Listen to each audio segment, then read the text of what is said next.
Center of Beijing when a man walked to the middle of the Avenue of Eternal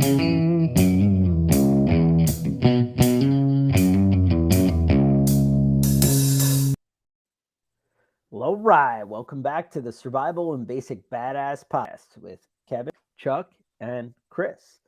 Now, What's Chris going on, has an everybody? amazing story. Morning. Chris has an amazing story of coming across the U.S.-Mexico border. And I don't know. Let's kind of jump right into it. Chris, tell us what you got. No, great. First off, thanks for having me back, guys. I absolutely love your podcast. I mean, you guys are just straight legit, and I love this. And if you're watching this on YouTube and you guys haven't hit that like and subscribe button, you need to, because these guys are on top of it, and I absolutely love being a guest here. So thanks for having me back. First off, guys, it's really a pleasure to be here. Appreciate Yeah, it. it's nice having you here. No, it's great. I love it. So yeah, I wanna preface this story a little bit because we talk about like illegal border crossings and stuff like that all the time. I want to explain that everything I did here was completely legal and within the boundaries of the law. So there, it's though it would be cool to be like, yeah, I used a coyote to get across the border, and I traveled underneath a semi trailer. Sadly, it's not that type of story because I wanted to do everything legal. Right. Because I support law and order, I support legal immigration. What I don't support is illegal immigration, and that's obviously a big problem right now. And I can kind of talk about what I saw while I was down there because I was legit on the border. Yeah. So again, a little preface on this. So I married a lady from Ukraine in 2018. We actually met in 2016 in Ukraine. There was no conflict at that point. There was everything going on in the East, which was kind of like a warm, you know, World War One type thing, like we're shooting shots across the trenches and nothing really happens, until later. But yeah, it's so we met in 2016. I brought her here legally again on a fiance K1 visa. We got married in 2018, and of course, when everything started in February of 22, that was a day that I'll never personally forget because my wife comes to me. She's telling me that there are explosions all over Ukraine and things like that, and so it was nasty the first couple weeks, to be honest with you. And her mother was still there in Ukraine. Obviously, I wasn't able to bring her over, and so here's kind of how things went down. So this is a literal live bug out situation. Okay, we talk about in the prepping community getting your bug out bags ready, and a lot of people are like, "Oh, dude, I'll never do that." You might. And this is a perfect example of what a real bug out situation will look like. So, her mother lives in southern Ukraine in her town. The town's called Nikolaev. It's basically in between Odessa, which I think everybody knows about now. It's the port city down there on the south, and then Kherson. Kherson's kind of like where they had the city split in half by the river. So they're basically sandwiched in between that. And there is a military base in Nikolaev, so there was a lot of bombing there for the first couple weeks. There was like shooting going on in the street. From what I understand, there was like Spetsnaz that basically like paradropped in, and they were masquerading as being locals and just causing havoc all around. So it's like they had strict curfew laws at night. Like if you were outside and you got caught outside at night, it was pretty much without question. So it was pretty nasty to start off with. There was shooting going on in the streets. Like I heard, like when my wife was talking to my mother-in-law over, the internet, you could hear the gunfire in the streets. It was crazy Yeah. to start off Crazy. with. So the first step was getting her out of Ukraine, right? So this part I can't say that I was able to do personally, but I was there kind of helping things along. So I had a group of people who had done the same thing that I did, who had, met their lady in Ukraine and were trying to get people out. And so I was able to get on various Telegram channels and things like that were organizing rides for people who were trying to get out of the city. And there was a point where on bug out day, for lack of a better term, uh, we there were two options for us. There was a friend of mine who had somebody he knew who had a car that was going to pick up some people there in her town, and then there were going to be buses that were supposed to take people to the border because they were trying to evacuate people from the combat zone, right? And she went to the bus stop and it was just packed. Like there were hundreds upon hundreds of people there waiting to try and get on these buses. And then we have this decision. Well, do we go for the car or do we stay for the buses? Eventually, we decided to go for the car, which was the right choice because the buses actually never showed up. So first, what actually happened was the people who were driving these buses basically contacted their friends and family, said, "Meet us here. We'll pick you up and take you to the border." So if there's a prepper lesson here, when we're in S.H.T.F, people are going to look out for number one and for their Yeah. family and friends first. So if you think that the government is going to come and save you, think again. So that, yeah, go ahead, Kevin. No, it just seems that, the government is made up of people. You know what I Mhm. mean? And people are, like you said, people are going to look out for themselves. And it seems like that really is something to keep in mind. You got to count on You've yourself noticed and that is your a family. theme in our current government, that they A little look bit. out for themselves and Little their bit. friends. Yeah. So, all right. It would be a slow burn saying, he feels like the bus would be a moving target. Yeah. But at that point, they weren't really targeting civilians because we're talking about the first couple weeks of the war was where we're at here. So they were still, hitting military targets for the most part.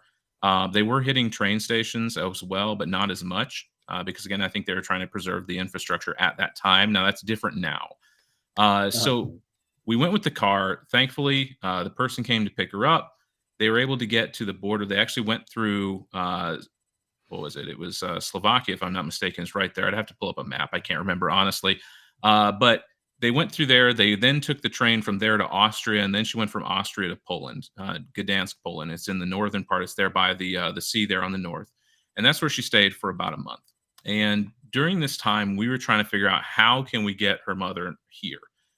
Because we want to, take care of her, and it would be cheaper for us to provide for her here than having to provide for her apartment, her food, stuff like that over there in Poland. So, Right. of course, we're looking for all legal avenues, right? We're not looking to, have my mother-in-law swim across the Rio Grande, and meet her with a four-wheeler on the other side, which would be hilarious, but not exactly the best option. So, we are trying to figure out how can we do this? Can we go through, the legal channels for immigration? And I called, my senators, representatives. We actually have a representative here in Indiana where I'm from, who's from Ukraine. And I called her office. She's technically not my representative. So they're like, yeah, there's not much we can do for you, but let us know if you need like some if we can help put pressure anywhere for you once they do this. But they're like, really, the only ways to do it legally is to bring what we call is family reunification, which is like a year wait time. And of course, at the beginning of this conflict, there was a lot of rhetoric going on. Let's just put it that way. And there still is. I know you guys, we just did a discussion about this, and it's just getting out of hand over there, to say the least. But we're like, we don't know when we're going to be able to get her here if we use the legal process. So I was talking, again, I had a group of guys that I was talking with who had done the same thing. And there was an older gentleman who was trying to get his daughter-in-law here. So his wife was older, had a child already. And so they went to the embassy in Germany. They tried to get her a visitor visa. They tried to do everything, and they just got rejected on the spot, everything. So, which makes absolutely no sense to me, right? Because like at the beginning of the conflict, the current administration said, we're going to take 200,000 refugees.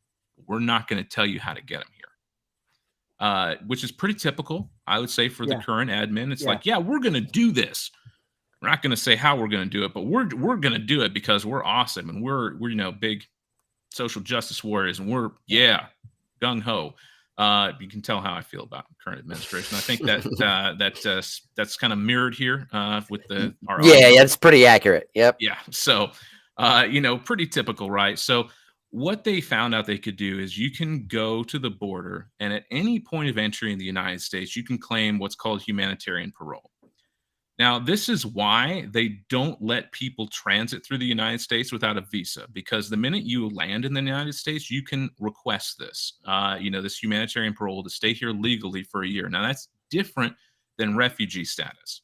So refugee status is what we hear with everybody crossing illegally, right? Where they get all this stuff and the government provides them everything. And, here's your cell phone, here's your government check, here's your free healthcare, all that junk.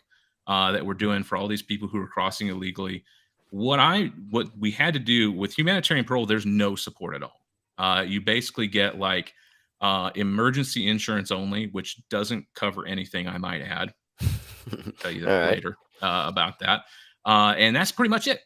You basically are here for a year, and it's you get into the United States, but they pat you on the back and say good luck. So this gentleman was able to take his daughter to Tijuana, which was the big place where people were crossing at that time. They were able to cross the border. They got her here on humanitarian parole. So next prepper lesson for you guys. A network is so critically important in any situation, whether it be bug out situation, survival, S.H.T.F.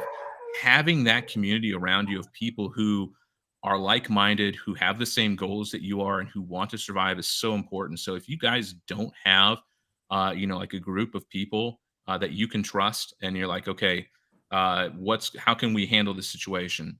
In a survival sense, you're in a very disadvantage if you're a lone wolf. So, guys, start building your networks now while everything is safe. And to that point, I actually had somebody reach out to me from the last show that we did, who actually lives fairly close to me. And I emailed him earlier. We're gonna meet up sometime and chat. So if you're here, brother, glad to get your email. I'll write you back and we'll find a time to get together. But yeah, guys, get your networks together now, because that can mean the difference between life and death. And if I hadn't spoke to this gentleman and kind of understood how the process worked, I wouldn't have been able to have done anything that I already did.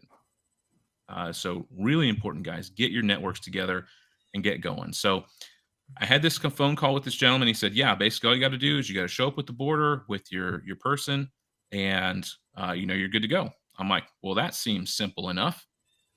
Famous last words. Right. That sounds easy. Hold my beer. Yeah. Famous last words, right? So I talked to the wife. Wife was in nursing school at the time. And I was like, okay, honey, like this is what happened. We don't know how they're going to let these refugees in. Otherwise, it's like, this may be our only shot, right? Because if they're going to, inflict basically a strict quota, it's like, we got to do this now, or there may be no other chance. And so I talk with my parents and stuff like that, because I have an older daughter, and so I need some help with her. I talk with the wife, and I'm like, yeah, okay, let's do it, right? So all of this happened in like the span of 12 hours. I had my flight to Poland. I was packed the night before, and I drove to Chicago the next day and got on a flight at O'Hare, and off I went. So when these situations happen, sometimes you have to act quickly and decisively.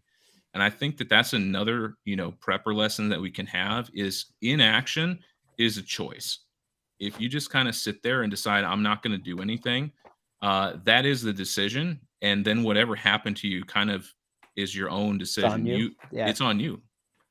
Exactly. And, so when you have this moment, you have to act. You have to, for lack of a better term, for all our male listeners here, you got to be the man and take charge. And this is not to, for all of our lady listeners, you can take charge too. But whoever you are, if you're faced with this decision, you need to make a decision and be like, okay, this is what we're doing. Let's go. And oftentimes you see this in, the military. I was never in the military myself, but I've heard about it from combat veterans and things like that. It's like the worst thing you can do is just sit there and do nothing. Yeah. Same thing in any survival situation. So next prepper lesson there is just take action. At least move forward some direction. So I was looking for flights, right, to get us out of Poland into Mexico. And I literally could not find any, because everybody at that point, all the Ukrainians were like, okay, we got to get over the border, because it started floating around in all of these Telegram chats. So I'm like, okay, let's just get over there. Let's get the mother-in-law and figure out how the heck we're going to do it from there, because I don't have time. Because like I said, this all happened in the span of like less than 12 hours. We're like, okay, yeah, it's go time. Let's roll. Yeah, it's crazy. It is. So another great lesson that'll come up later is pack light. For everybody who has like a 50-pound bug out bag, I highly recommend you try walking around with that for like 8 hours. I packed a backpack with minimal stuff. I had no checked bags. It was all on my backpack, and that was it. And that served me well enough to get back to the United States in a rather roundabout way. So I get to Poland, right? And I had figured all this out. I had booked myself a hotel. It was actually fairly reasonably priced. And it was actually really nice. Everybody there spoke English. And it was only like a mile and a half away from the airport. I'm like, this is perfect, right? And I'm thinking to myself, okay, when I get there, I land in Poland, no problem. go through customs. Of course, I got the American passport. So it's like, yep, you can come in, no problem. Get there. And I'm like, all right, how am I going to get to the hotel? So I looked at it and I'm like, dude, I walk like 1.5 miles, 3 miles with the dog every day. I can walk 1.5 miles through Warsaw, right? So I punch it in on my phone. I'm like, okay, yeah, no problem. It says it'll take me half an hour to get there. I'm like, yeah, right. It's going to take me like 20 minutes. No, it took half an hour. So I start going, and I basically walked through the armpit of Warsaw, for lack of a better term. It was nasty. And it was the point where I'm like, we could potentially be in a dangerous situation here. I was walking like under overpasses for their interstate system there. I didn't see any homeless people, but it was clear to me that there had been homeless people in the area that I was walking through, because there was like a mattress on the side. I'm like, I don't want to know what happened on that mattress. But when I was in this situation, I'm like, okay, maybe we should have used public transport. So if you can get public transport in a situation like this, it's probably going to be a lot safer than hoofing it if you don't know the area. Like, I walked through a construction site. I walked through, I don't want to say a homeless camp, because again, there wasn't anybody there, but maybe they were out grifting at the time. I don't know. But I'm like, okay, we just need to get through this area as quickly as possible. And one thing that I can say is having confidence in a situation like this it gives you an aura that, you can handle the situation. So basically, if you feel like you're in a dangerous situation, looking as confident as possible can be off-putting to people who might want to do you harm. Right. So another great prepper lesson there for you. If you're in a situation like this, you don't want to be like, looking down at your feet, trying to not make eye contact. Now, I'm not going to be like,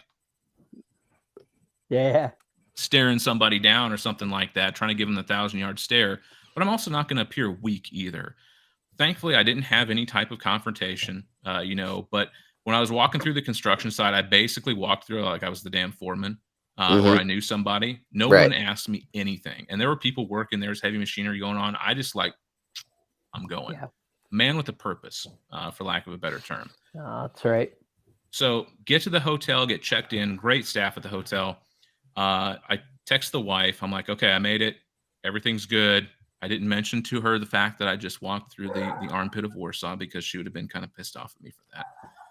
And I'm like, where's your mom? She's like, she's a good hour and a half out. I'm like, good, I can take a shower, because I need it. I've been on a flight for the last, 12 hours. And international flights are not exactly fun unless you know how to handle it. And so I get showered. Mother-in-law shows up, and now we have the adventure of finding out how in the world we're going to get her to Mexico. Because like I said, all of the flights from Tijuana were sold out at this point. So I'm like, okay, again, we need to make progress. Sitting here in Poland does us nothing. So how can we get to Mexico? Right. And so I found a flight from where we were through Zurich and then Heathrow, which is in the UK, and then direct to Mexico City after that. Again, like I told you at the beginning, we couldn't transit through the United States because they won't let her in without a visa. Right. Even if you're just laying over, they won't let you in. They won't even let you on the plane because of what I said earlier about humanitarian parole. So I found this flight. It was for the next day. So again, all this is happening incredibly fast. Basically, I look online. I'm like, okay, where do I need visas for her? I know that I don't need any. I hate to be, elitist about that, but it's just the truth, guys. Your U.S. passport can get you in a lot of places without any type of visa. And like you said, it's so important that you and kind of everybody in your family get a passport and just have it, because you never know. Like you said, this was a spur of the moment kind of thing. And, right. If you had to go and get a passport then today, you can't wake up in the morning and be like, we're going. Yeah. Anyway, no, it takes time. And let me tell you guys, the wait time on passports is only getting longer. So if you don't have one, make the investment in yourself. Just make sure you get the book, not the card. The card sucks. The passport card, get the normal book, and you're good to go for that. And that's good for 10 years. The renewal process is incredibly easy once you have it, but getting it that first time is a real pain in the rear end. Because I know, if I recall, you need your actual birth certificate. So if you don't have that, you're going to need to go get it. And of course, anything dealing with the government takes time. Right. So, okay. Slowburn says he got his in 3 weeks. That's really good. I will say that from what I understand, some places go faster than others. But yeah, if you can get one now, better do it now while it's easy. Yeah, Mhm. exactly. So I'm looking through for all the visas, right? I'm looking at the UK. Okay, we don't need a visa for the UK because we're transiting. We need a visa for Mexico. So I go in there. I'm trying to get this visa for Mexico. I can't get it. It's like it won't take my card. Text back to mom back here in the United States. Hey, I'll send you the money. Can you get this for me? No problem. She puts it in 100% easy. I'm like, okay, well, why did it do it for her and not for me? The glory of the internet. What can I say? And I called my bank and everything before I left. I'm like, hey, this is happening. Approve my charges. You know, it's like unless Right. I'll keep an eye on everything and I'll let you know if there's anything wrong. Right. So we get the visa for Mexico, or at least I think so. And next day we go to the airport. I took the taxi this time, Mhm. and we get there. And at this point, it was the first moment that I understood that if I wasn't there with my mother-in-law, this would never happen. She doesn't speak a lot of English, and by a lot, I mean only a couple words.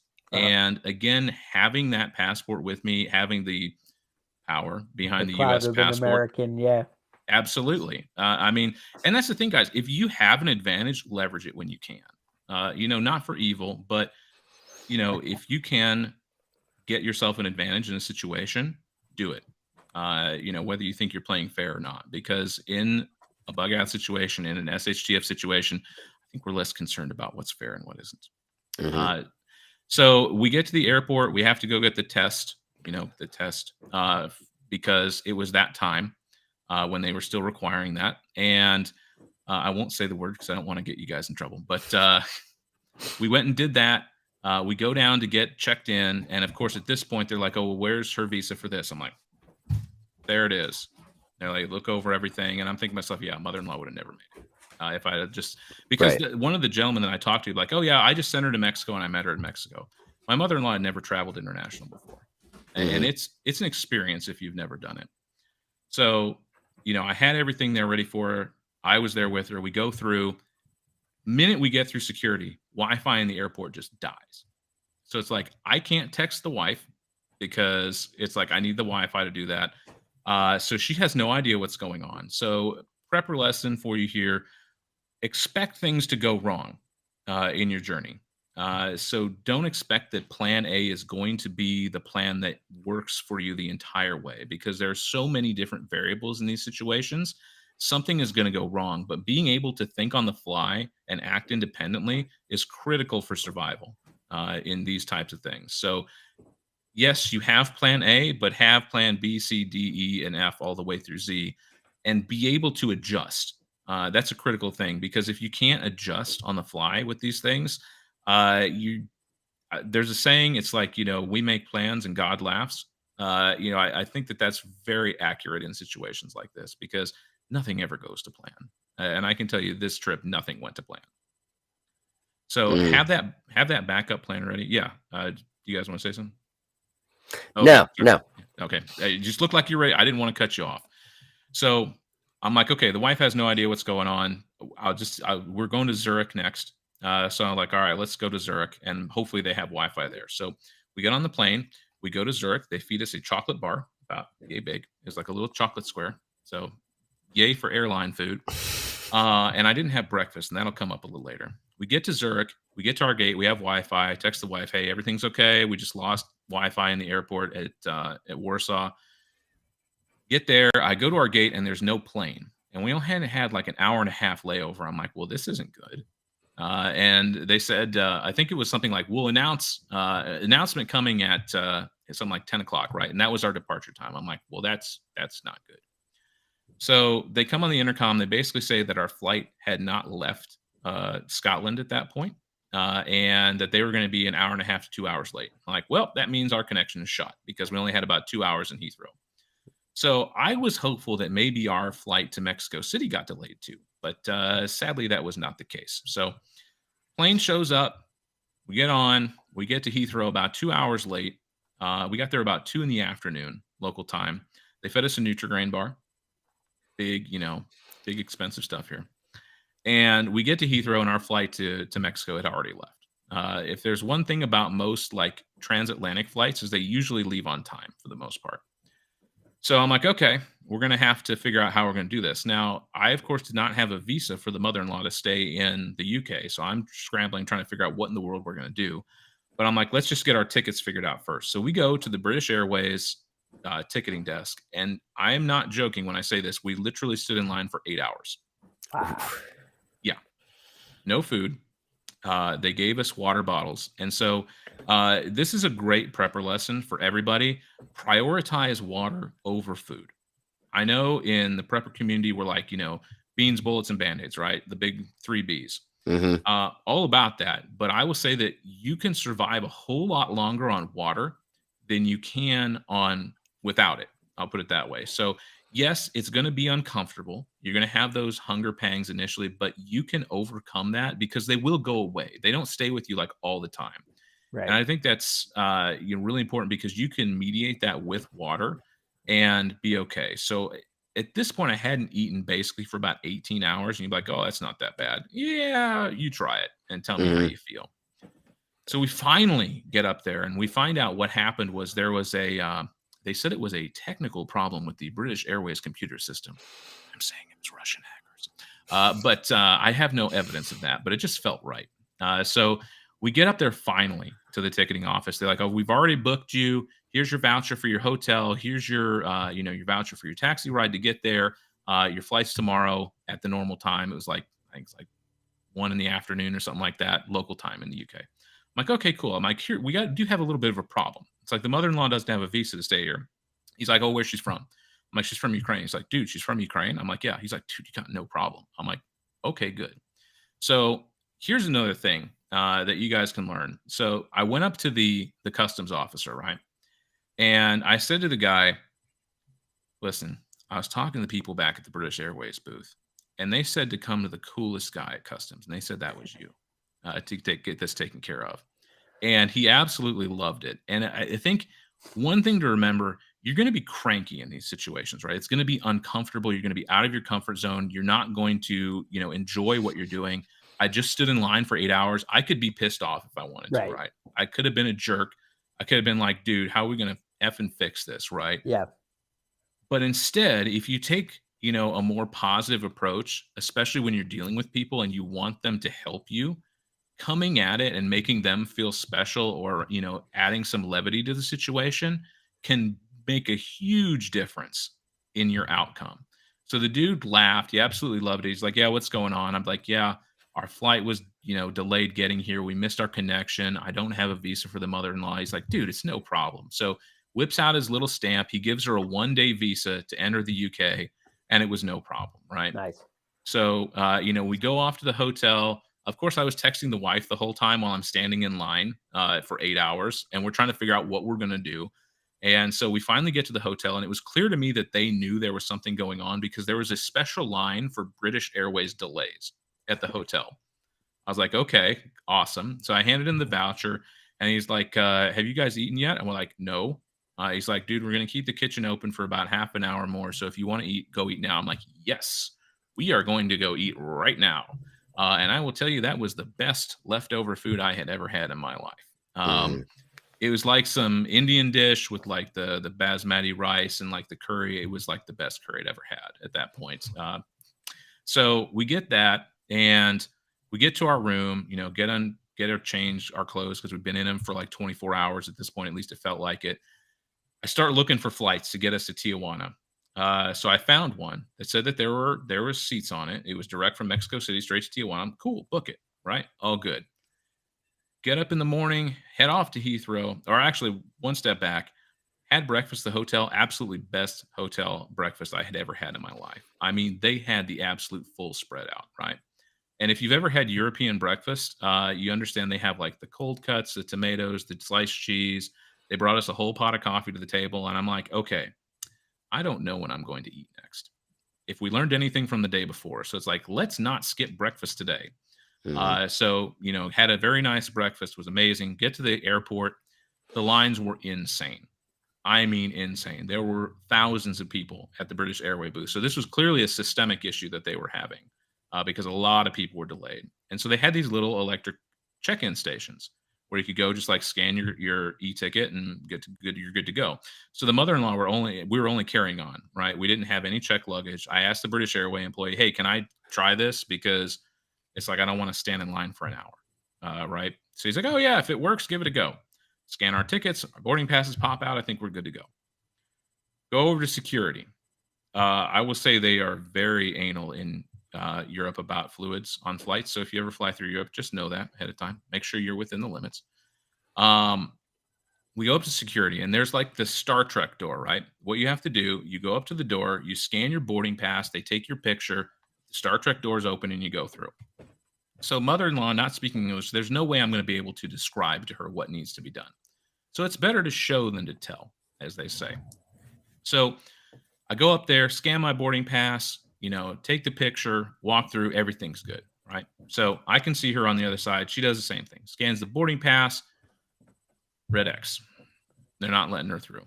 I'm like, what the heck? I'm like, do it again. Does it again. Same thing. So eventually a British Airway employee comes over. I'm like, what's going on here? What's the problem? They're like, oh, they want to see her visa to Mexico. Okay. I'm like, well, can I come back out there because she doesn't speak English? They're like, no, you're in the secure area now. If you come out, we can't let you back in. I'm like, okay. So how are we going to handle this? She's like, don't worry. I'll take care of it for you. Okay, thank you. And I call the wife. I'm like, well, we've hit a little bit of a snag, right? Because like at this point, I have no idea what's going to happen. I'm sitting in the space right before security. The mother-in-law and I are separated, have no idea what's going on. And my wife tells me the line of the trip, and this will be repeated. She says, well, if you can't make it work, just send her back to Poland. I'm just like, honey, we're in the UK. It's going to be incredibly difficult for me to do that while we're separated. Right. And it's like, I'm sure we can get this figured out. But one thing I want you guys to understand, when you're in a situation like this, it is possible that you may get separated from your group. And you have to be able to think independently, work independently, and have a plan for what you're going to do if that happens. So next prepper lesson from this bug out, be prepared to act on your own if you have to. And I'm not saying that's always going to happen, but it's something that can happen. So be prepared for it, mentally prepare for it now. Because if, it does happen and you have no idea, you're just like, well, what do I do? So practice these skills now. If you don't know how to start a fire with a fire steel, go out in the backyard and give it a go, right? If you have never used your water filter before, take it out of the box and give it a try, because the last time you want to be learning how these things work is when your life depends on it. So practice these skills now while they don't mean the difference between life and death. So great prepper lesson there. Eventually the lady comes back. Everything was fine. They were able to cut in front of the line, so she didn't have to stand in line for an hour, which was kind of nice. Scans her boarding pass. She gets into the secure area. Thank heaven. We got through there. So I'm like, it's okay, honey. We got everything. We're good to go. Go through security. Again, this is when I found out about the liquids. So mother-in-law had a few too many liquids. They had to do some wipe tests on it. Everything was fine because it was just like perfume and stuff like that. But again, if you go flying through the UK, be aware of that. Yeah. And we get down into the waiting area, for lack of a better term, at Heathrow. And I get an email from the person that I booked the flight through, the company I booked the flight through, and they said, there's a problem with your flight to Tijuana. They didn't say what the problem was. So I turn on Wi-Fi calling. I'm trying to get through to somebody. I get bounced around to like 5 departments while we're waiting for our flight. Finally, somebody says, oh, they overbooked the flight and they can't, verify your ticket. I'm like, okay, because I initially thought that they just rejected the charge, right? And I'm looking at my card. I'm like, there's plenty of funds in here. Like, there's more than enough to cover like 3 flights to Tijuana. Mm-hmm. And they're like, well, we can't verify your ticket. I'm like, okay, so you're saying we don't have a flight? Yes, that's correct. I'm like, okay. We're literally about to board our flight to Mexico City at this point. Get on there. We're walking, to the jetway. And they're like, well, can we call you back in an hour? I'm like, no, I'm literally getting on the flight to Mexico City right now.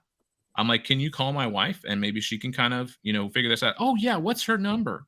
Okay. So I give them her number. Do you guys think that they called my wife? Yeah. It doesn't sound like it, huh? No, they did not the entire time. So I think about this while we're mid-flight. We're basically over the Atlantic. And I'm like, you know what? Let's just spring and buy for a little fly-fi for like an hour. It sucks, by the way. If you've ever used airplane Wi-Fi and you pay for the cheapest one, it's terrible, but it's good enough to send a text message. So I text the wife. I'm like, hey, did they ever call you? She's like, no. I'm like, okay, cool. Good to know. I'm like, well, we're going to need to get a hotel.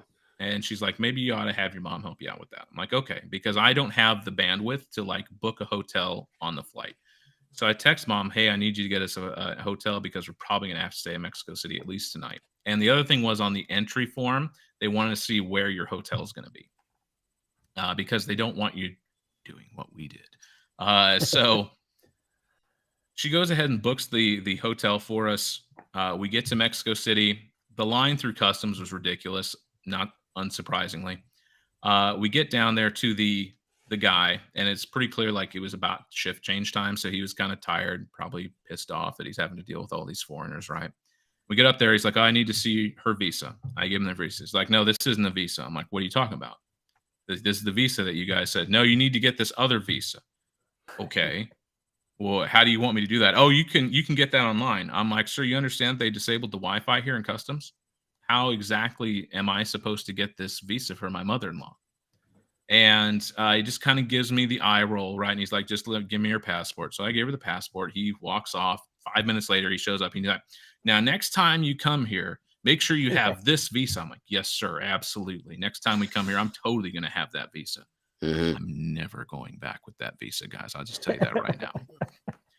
So, again, sometimes you just kind of have to be able to think on your feet and be like, hey, bro, I can't do what you're asking me to do here. How are we going to fix this? And so most of the time, people are willing to help you and take care of you and help you out if they need to. So we get to Mexico. I'm like, okay, I learned my lesson from Poland, right? Don't walk, take the freaking taxi. So go and I get the taxi. Taxi driver, let's just say, took us on a ride a little bit. I Yeah, could they tell do he was that. kind of driving in circles to kind of run up the tab. So I'm like, okay, whatever. Because I literally saw the turnoff for the hotel and he missed it. I'm just like, all right. We're not getting a big tip. We'll just put it that way. So Mhm.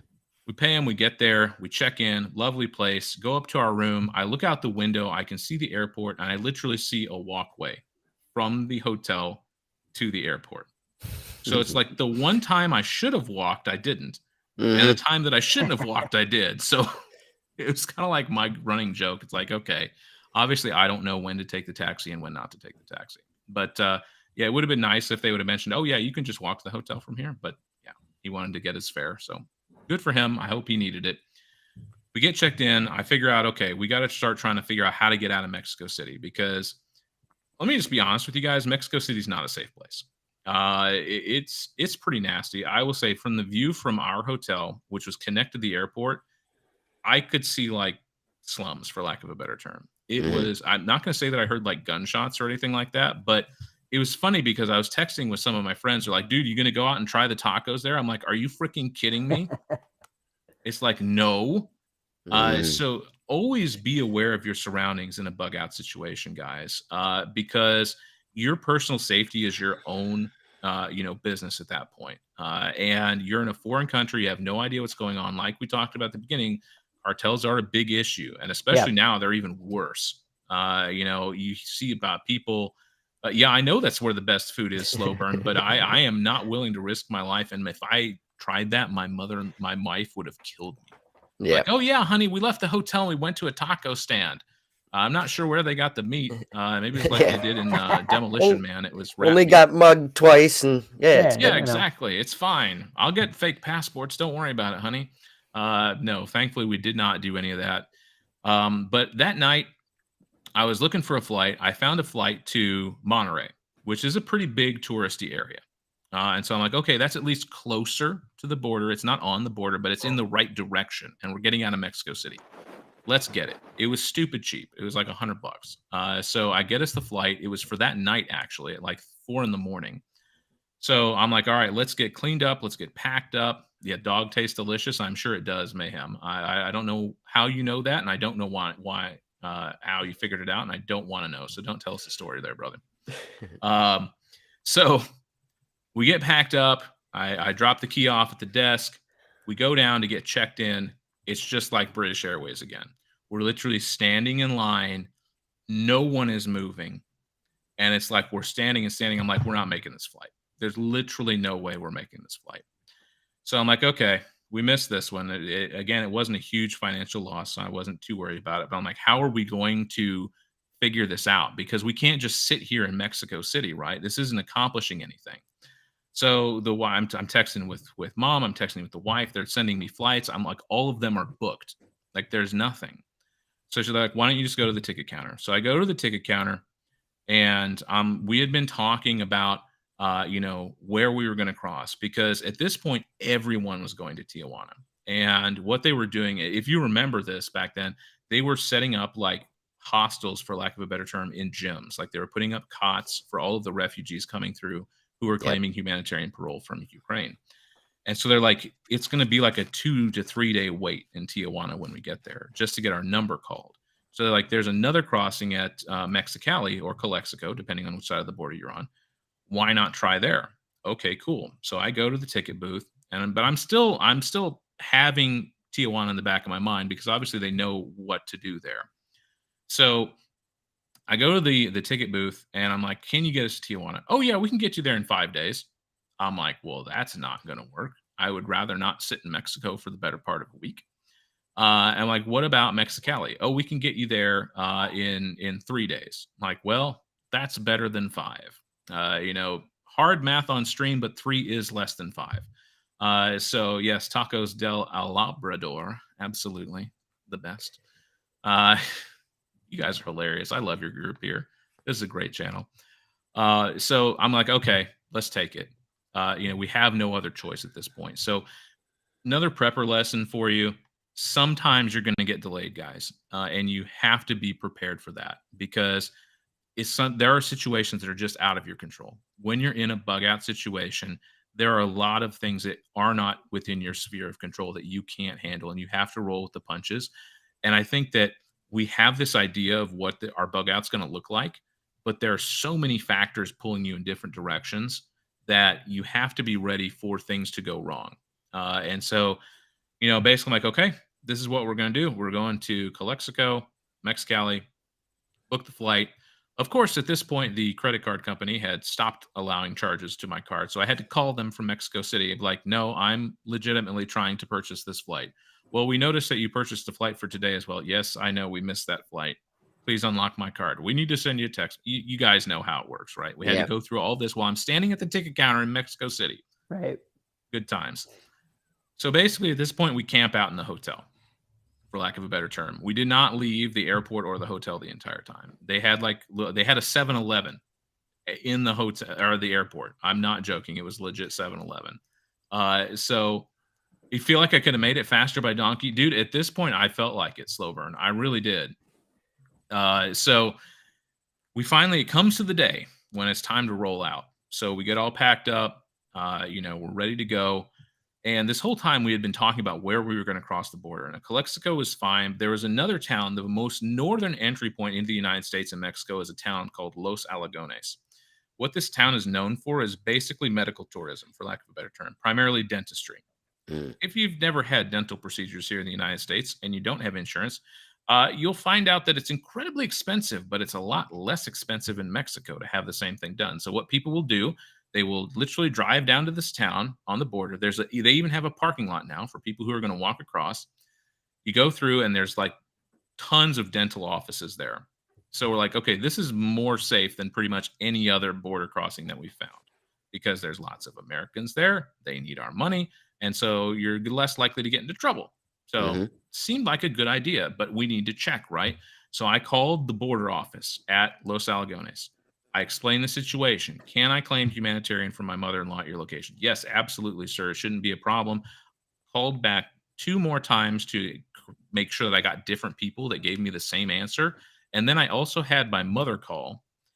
So again, we had another person calling to make sure they all gave us the same exact answer. Like, yes, you can do it. So I'm like, all right, let's do that, because it's going to be a safer place for us to cross. We get the flight. We go to Mexicali. We get off at Mexicali. Of course, my mother-in-law gets pulled across for a random passport check. It's completely random. I walked through, but yeah, she got pulled off for random. Now, they were pulling everybody off with a foreign passport. It was about as random as something that's not random. I can't think of a good Yeah. line for that one, but yeah. So I'm standing there. I went ahead Yeah. and booked our taxi to get to Los Alagones because it was a good like 30, 45 minutes away. I'm like, okay, we should be good. Get on the taxi. I'm literally watching the guy drive us there on my maps. I'm like, okay, is this guy trying to kidnap us? No. Okay, this is how I would drive if I was going there. So we get to Los Alagones, probably about a block and a half away from the border, right?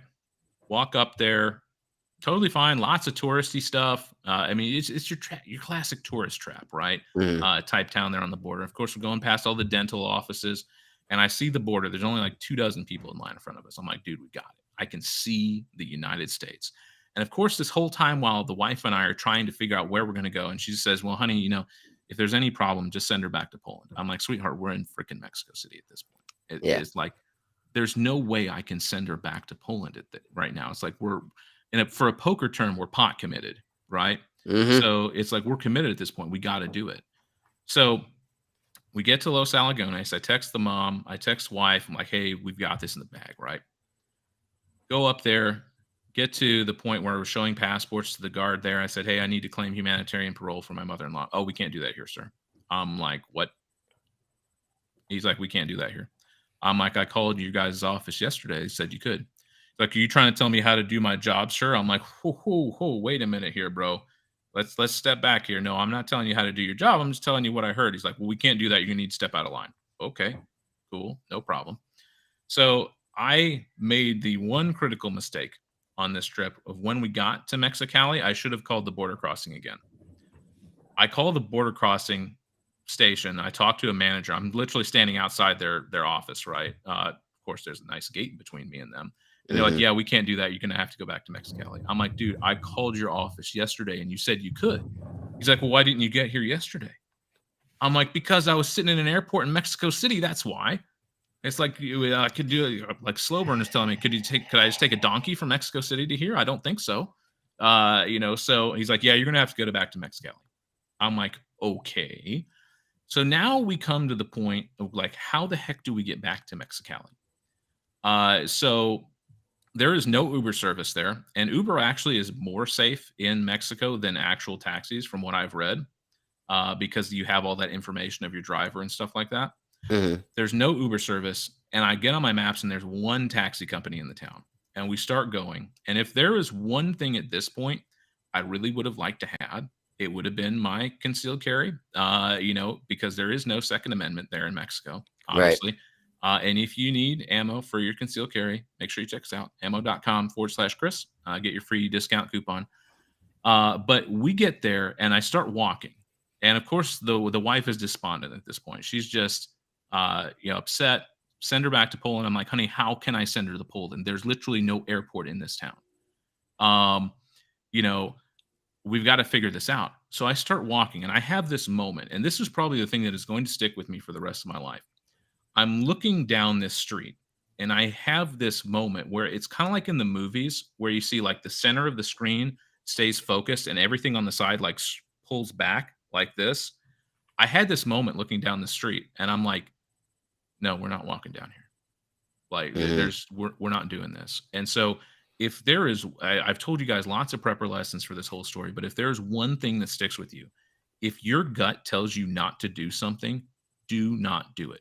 Listen to what your gut tells you guys, because I don't know if anything would have happened if I would have went down there, but it's just like I looked down it and something spoke to me and said, nope, don't do that. I'm not saying a literal voice came down to me, but his holiness did not reach down from the heavens and say, Chris, don't go down that street. But I just had this feeling. It's like, this is incredibly dangerous if I go down the street and we're going to get in trouble. I'm like, okay, so we're not doing this. So I did a complete 180, start walking back. And I'm like, okay, how are we going to figure this out? So I'm walking past this one dentist's office, right? And there's a doorman there. And he's like, oh, hey, sir, how you doing today? I'm like, not so hot. He's like, oh, what's going on? And he was a Mexican gentleman, spoke perfect English. I explained to him the situation. He's like, give me a minute. I can help you out. Okay. So at this point, I'm like, I have to trust this guy, right? Because I have no one else. I have nobody in Mexico. I don't know anybody in Mexico. I have no car. There's no rental places there. There's no place I can get a taxi. I can't get taxi service. So he starts making calls. And eventually he gets one of the dental techs from another office basically said, yeah, I can take him back. And he asked me how much I paid to get there on the taxi. He's like, yeah, it's probably gonna be more. I'm like, I don't care. Yeah. Name your price at this point. So when we came to Los Alagones, we came in like a nice air conditioned car. It was really good. Quite the stark opposite when this gentleman pulls up in a freaking jalopy, right? I mean, it is just the windows are down because the air conditioner doesn't work. He's got like all sorts of stuff to fix his car in the trunk. Was barely able to even fit our backpack and my mother-in-law's carry-on in there. And we start going. His name was Jose. And thankfully, Jose spoke English. And we were just talking the whole trip back. And so another prepper lesson for you guys here is sometimes you may have to depend on the kindness of other people. And I know in the prepper community, we're like, oh, you gotta stay, just in our own circle. You can't trust anybody, but there may come a time where you have to. And this goes both ways, by the way. So if there's a time when someone needs your help, I highly recommend if it's in your capacity to do so, you try and help this person. Now, I'm not saying at the debilitation or the loss of your family. Don't put yourself out there to the point where you can't survive. But if you can help somebody in a situation, do it. Because one, if you believe in karma, it'll come back to you later. But two, oh no problem, Chris. Thank you for being here for this. I appreciate it. I know we're going long, but we're getting to the interesting part here in a minute. But yeah, if you can help somebody in a situation, that could come back later to help you. And you just never know how far reaching your acts may be. So I will say that, yes, there are a lot of nasty people in Mexico, but the average citizen, the normal person, the person just working a 9 to 5 is going to be, for the most part, good people. So I don't want people to be like, oh, yeah, all Mexicans are bad. It's not true, guys. There are a lot of good people there who are just trying to make it just like you and me. And they're not illegally crossing the border. So Jose and I and the mother-in-law hop in his jalopy. And I want to tell you guys about what Mexican GPS is. This is my personal favorite, right? So he's driving us back. And again, I'm like watching him. I'm like, are we going the right way? Yeah, we are. We're going the exact way again that we came with the taxi the first time. So we're going in there and we get to Mexicali. He's like, oh, hang on a second. I got to stop at this basically convenience store. He needed to get more coolant for the car because apparently his radiator was leaking.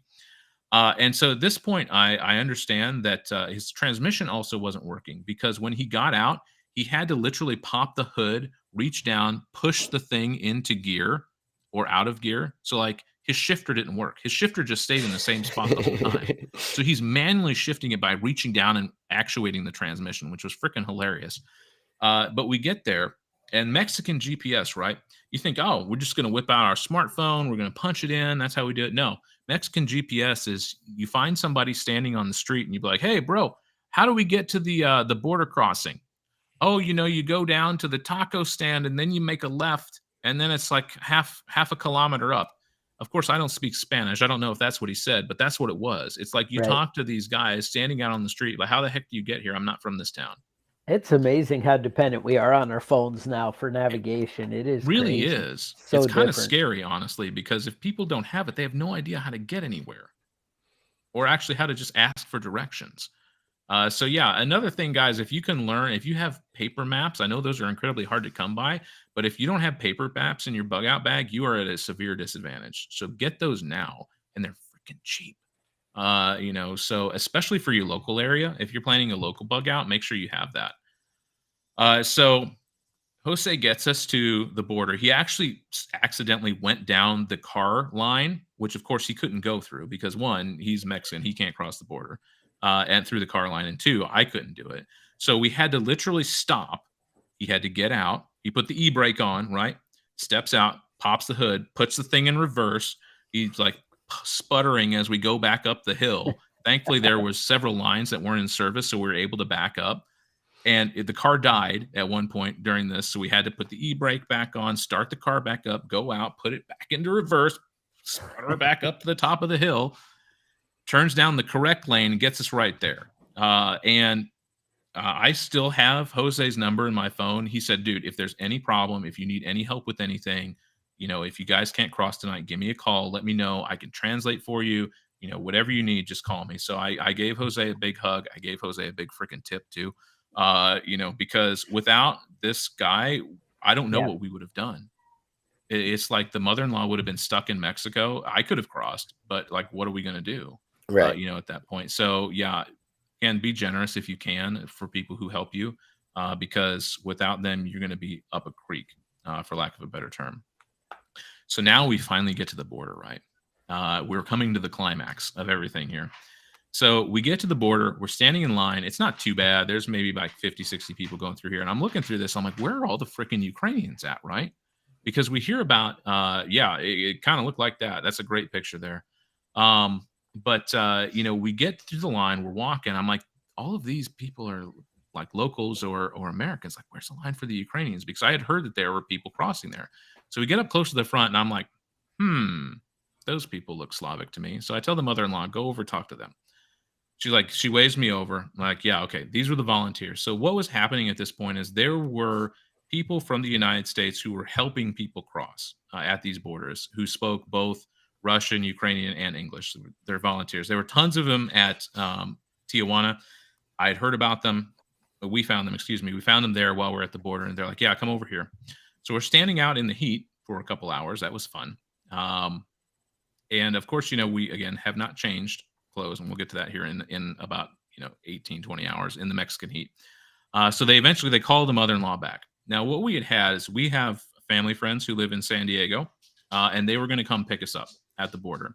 So I'm thinking, okay, they took the mother-in-law back. We are good to go, right?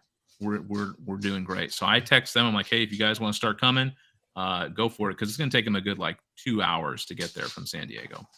Like, yeah, we're on our way. We're going to stop and pick up some refreshments for you. I'm like, thank goodness, because I'm tired of eating hotel Mexican food. So we go back, and I'm standing there. I'm like, well, what the hell do I do at this point? I'm like, I'm talking to the volunteers. I'm like, should I go across the border and wait for her? Like, what's going on? They're like, I would wait here just for a minute. Let's figure out what's going on. So I went out, and I bought everybody there who was still outside water. Because again, it was freaking hot, and it cost me $2 to buy 10 water bottles that were a liter a piece.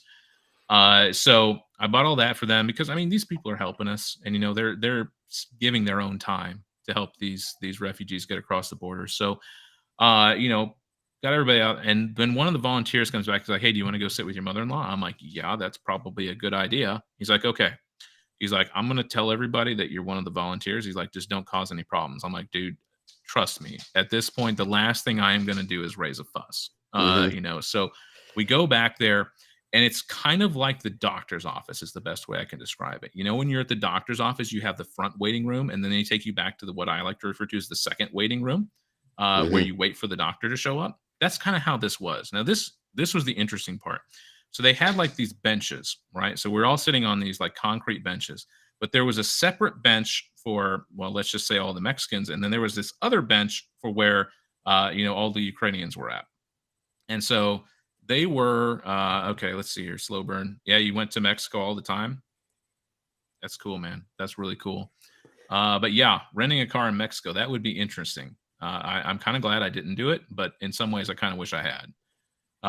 But in any case, so we're sitting there, and there are obviously two lines, and the lines for the Mexicans coming through was going through greased lightning, for lack of a better term. And we're sitting there, they're getting one family through at a time. And it took about an hour per family. So I text our friends. I'm like, take your time getting here, because it's going to be a hot minute before we get through this line. They're like, oh, don't worry about it. We'll wait for you. They're like, we'll meet at the Jack in the Box across the border. I'm like, okay, good to know. So what they were doing at this point was they were taking women and children first, which totally cool with that. I get it. I have small children. The last thing I want them to do is sitting out in the heat, because, a hot child is a cranky child for the most part. And so totally fine with them getting, families with children through first. We get to the point where all of the kids and families were taken care of, right? And we've been sitting there for 3 hours in the second waiting room. And then what they tell us is that there was overflow from Tijuana that was going to be bussed over, because at this point, Tijuana was packed. They were at capacity. Like I said, they were setting up hostels in school gyms, churches, anywhere they could find it. So they're like, there's like 3 families coming. So all of the Ukrainians who had been incredibly reserved, polite, quiet, at this point all get pissed off because it's like we've been sitting here all day and these people hop off the bus and they get to go in front of us. Like, WTF, bro? Is basically the best way I can say it. So it's like they all start talking to the volunteers, and the volunteers like, there's nothing we can do. This is Border Patrol that's saying this. We got to do what they say. And I'm like, okay, we get that.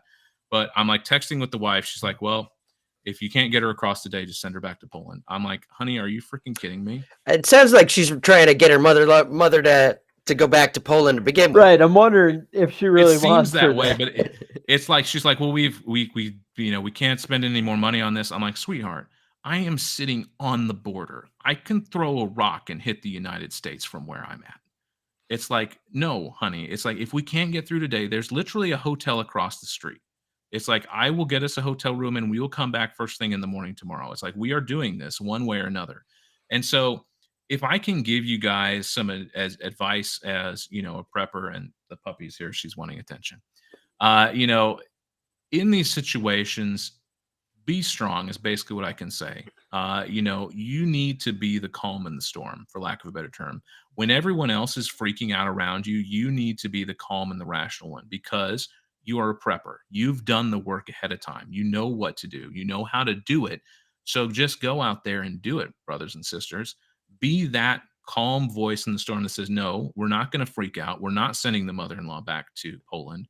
We're going to freaking do this. And because I'm not going to quit until I win. So having that attitude of like, no, we're doing this and we're going to get it done, can give a lot of confidence to people who maybe don't have it. So being able to do that and say that is a really strong thing. So I recommend that you try and be that calm in the storm, that rock that everybody can count on in a situation. So, calm under fire, right? For lack of a better term. So the volunteers come back, they say, okay, we're going to take some singles, meaning people who didn't have kids. And so eventually they take like one group that was like a boyfriend and her girlfriend and their mother. And they take them back and they're like, okay, we're going to take you guys next, meaning me and my mother-in-law. So the whole time the volunteers had been coaching them. They're like, okay, when you get back, here's the password: humanitarian parole. This is what you need to say to them. So I'm like talking with the mother-in-law when we're back. I'm like, okay, you remember the words, right? She's like, da, da, which is yes in Russian. I'm like, what is it? Da, da. I'm like, no, humanitarian parole. Da, da. I'm like, oh boy, we're in trouble. So they eventually call us back, and I think they had a shift change at Border Patrol because we got the happiest Border Patrol agent I have seen in my life. This lady comes back. She's like, oh, who's next? And they're like, oh, this gentleman here, he's a U.S. citizen. He's escorting his mother-in-law, across for humanitarian parole. Oh, that's awesome. That's so cool that you're doing that. They're like, can he go back there with her? Oh, definitely. Come on back. You're more than welcome. I'm like, okay, good. This is great, right? So we go, and they take us back to this little office. Is air conditioned, which was amazing. And we sit down, and we get this jolly big guy. Again, I think it was he just started his shift. He's like, so, and they passed her my mother-in-law's passport. Miss Karpenko, what can the United States do for you? And the mother-in-law just has deer in headlights on her face. And I'm like, oh, now's the time. Say it. Da, da. I'm like, no. Humanitarian parole. And she like ekes out the word humanitarian like with me, and he's like, it's okay, I understand what she needs. I'm like, thank you, I appreciate that. Thank God. Yeah, it's like we've been standing outside all day. I've been sweating my rear end off. And so he goes through this, and they had to, of course, fingerprint her when she came across. Her hands were so dry they couldn't get her fingerprints. They needed her basically to like rub her her hands on her forehead to get some oil on there to do it. She couldn't figure that out. I literally had to take her hand, put it on my forehead, and rub it across there a couple times. Like, okay, now do it. Of course, we had technical difficulties with the computer, and they had to restart the computer system. But eventually, they finally got everything to poop out. They're like, okay, you're in. We stamped this. Like, keep this in your passport. This is your humanitarian parole. You're good here for a year. They explained all that. Thank you so much. They take me up to the front of the line. I had my own border patrol escort to the front of the line. They're like, this gentleman needs to be checked out next. I'm like, yeah, I'm the freaking boss here, right? Yeah. So stamped out. I mean, it was literally like 10 seconds for me. They're like, welcome back to the United States. Thank you, sir. It's been a journey. And so we get out. I take a picture out in front of the border patrol office because my wife the whole time had been like, I'll be happy when I get the picture. Right. Because everybody who had been doing this was taking the picture outside of Tijuana and posting it. I'm like, okay, I'm taking the picture, right? And I send it to her. And she's like, what does this mean? I'm like, honey, she's like, does she get to stay? I'm like, this is the picture you've been waiting for this entire week that we've been doing this. Yes, she gets to stay. We're through. And of course, my phone is dying at this point. Right. So I'm like, I got to save my battery. I'll call you when we get to the car. So we're walking through Calexico, right? And I have guys like soliciting me for taxi rides. He's like, hey, you need to go to San Diego. I'm like, no, we got to ride. What, do you not like Mexicans? No, I'm good, sir. Thank you. Yeah, she didn't say it was too late to take her back to Poland, thankfully. But we get to Jack in the Box. Our friends are there. We get in the car. Basically, they had a van. They took us there to their home in San Diego. And one thing that I noticed, another prepper lesson for you guys, two of them actually, your clothes are probably not as durable as you think that they are, especially in really oppressive conditions. Like what we were in, your clothes are going to deteriorate a lot faster than you think. And the second thing, pack extra socks, guys, because if your feet get in trouble, you're dead in the water. If you're planning on taking the Ankle Express, which if things go really bad, that's your only option, and you don't have your feet, you're dead at that point. So I've always had chronic issues with like athlete's foot and stuff like that. My feet were messed up after that. It would have been nice to have had another pair of socks. And of course I took multiple with me, but I burned through them because it took us about a week to get there. So guys, pack extra socks in your bug out bag. That's the best thing I can tell you right now, because you will be happy when you can change them out. So after that, yes, absolutely. The light hiking wool socks, those merino wool socks, really good stuff, guys. Yep. So invest in that. I don't care if it costs a couple extra dollars. You will thank me later. So we get to their house in San Diego. We get all taken care of. I buy a ridiculously expensive flight back to Chicago. And we had no problem getting back after that. Since then, my wife and I have had our first child together, so she got to be here for the birth of her grandchild, which is really cool. Nice. We've been able to apply for what's called temporary protected status to be able to keep her here longer. And guys, I don't want any of you to think that your tax dollars are going to pay for this, because I can promise you that they're not. I have not received. You haven't gotten the check? They keep telling me it's in the mail, right? But it just never shows up. No. So when you're here on humanitarian parole, it's different than refugee status. And so we have not gotten anything from the government except for emergency health care, which, like I said, covers literally nothing. And doesn't even cover vaccinations, by the way, your standard stuff, like measles, mumps, things like that. I had to pay for that out of pocket. So guys, I don't want you to think that I'm tax burdening you by bringing my mother-in-law here. We've been taking care of her, but it's been an experience. It was the trip of a lifetime, to say the least. And there are a lot of good lessons from all of that that I think that as preppers we can learn. And a lot of it, I think, is mental preparation, but also just having really durable clothes, socks especially, and being able to be flexible are probably the biggest things that I can tell you about when having to go through a situation like this, because nothing's going to go to plan. Yeah. Nah, dude, that's awesome. What a journey, to hear it unfold. It's like, no, that's crazy. I can't even imagine. And, to have some perspective of what's involved in that kind of thing, no, we appreciate it. No, I was glad to do it. And there are just so many lessons that I learned on that trip, and so many things that I felt like we as preppers can glean from that, that it could save a lot of people, I think. And that's really why I wanted to tell this story, because, we want to help. We want to make more preppers, right? Because the more preppers we have, the less marauders there are when S.H.T.F happens. So, guys, if you can get prepared now, make sure you're doing that. Make sure you're watching this channel here, because these guys are awesome. I really appreciate you guys having me back on. It's been an absolute pleasure. Yeah, it's great having you. No, I enjoy it. All I right. love coming out here and talking with you guys. You got some great people here on your audience. Hilarious comments. I love you guys. Yes, the Labrador We tacos. do have the entertainment. Yeah, the Labrador tacos are probably my favorite comment of the whole live That's stream it. here. All right. So we appreciate it. With that, safe, and we will talk to you guys next week.